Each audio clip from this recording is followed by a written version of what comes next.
हर जगह यादवों को टारगेट क्यों किया जाता है? अरे भाइयों, आज यहाँ पे खेसारी भैया का इवेंट था, मेरे पास वीआईपी पास है, मैं अंदर आया था। और भाई मैं भी एक अच्छे लेवल पे एक आर्टिस्ट हूँ।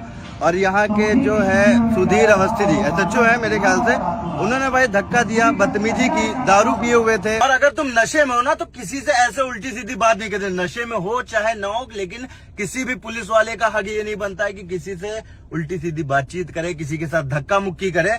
कोई भी अथॉरिटी नहीं है आपके पास कि आप नशे में होने के बाद, ऑन ड्यूटी नशे में होने के बाद आप ऐसी हरकतें कर रहे हैं। सुधीर अवस्थी जी, मैंने क्राइम क्या किया था? आप एक छोटा सा क्राइम बताओ। मेरे पास वीवीआईपी पास था, मेरे गले में था। और भाई मैंने क्या क्राइम किया? छोटी सी चीज बता दो, मैंने क्राइम क्या किया है? भाई सोशल मीडिया की पावर मैं तुमको बताऊंगा सुधीर अवस्थी जी कि क्या होती है सोशल मीडिया की पावर। एक और बात सुधीर अवस्थी, तुम्हारे बीवी बच्चे नहीं है, तुम्हारे भाई बहन नहीं है। अगर ऐसे भरी समाज में तुम्हारे बीवी बच्चे या किसी भाई बहन को ऐसे धक्का मार दे, कोई उल्टी सीधी बातचीत करे, नशे में होके बातचीत करे, तो तुमको कैसा लगेगा? मैं चूतिया नहीं हूँ जो तुम लोगों को पकड़ लेते हो, मैं वो नहीं हूँ। मैं हूँ, तुम्हें अब पता चलेगा कि छोटा विलन कौन है। मेरा नशे में होकर गिरेबान पकड़ोगे सुधीर अवस्थी? अब मैं तुमको बताऊंगा नशे में होने के बाद ऑन ड्यूटी अगर तुमने किसी सोशल मीडिया इन्फ्लुएंसर आर्टिस्ट का गिरेबान पे हाथ डाला है तो उसका अंजाम क्या होता है, मैं तुम्हें बताऊंगा। क्योंकि तुम्हारा कोई हक नहीं बनता था मेरे साथ ऐसे बात करने का, मेरे साथ ऐसे धक्का मुक्की करने का।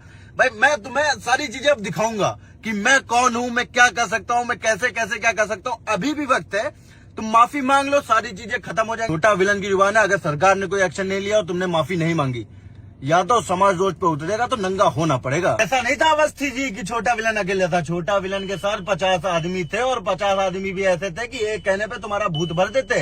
लेकिन मैं इज्जत कर रहा था सिर्फ और सिर्फ वर्दी की। मैंने उनको रोका था, वरना बिना मेरे कहे वो लोग भाई कुछ भी कर सकते हैं। ऐसे भाई मेरे साथ थे उस टाइम पे, वो कुछ भी कर सकते हैं। लेकिन मैंने रोका और मैं ऑन द स्पॉट वहां से निकल गया सिर्फ और सिर्फ। मैं ये बताना चाहता हूँ, ये सिर्फ मेरी लड़ाई नहीं है, ये पूरे यादव समाज की लड़ाई है। क्योंकि हर जगह जातिवाद हो रहा है और हर जगह सिर्फ और सिर्फ यादवों को ही दबाया जा रहा है।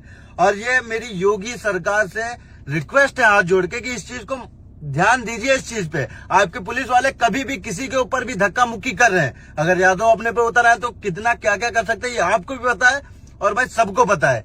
और भाई मेरी किसी भी समाज से कोई लड़ाई नहीं है। ये जो सुधीर अवस्थी जी है ना, ये मुझसे माफी मांग ले, मैं कहीं पे कुछ भी नहीं कर रहा हूं। लेकिन अगर इन्होंने मुझसे माफी नहीं मांगी, सरकार ने इसके ऊपर कोई एक्शन नहीं लिया, तो भाई हम करेंगे जो हमसे बन पड़े।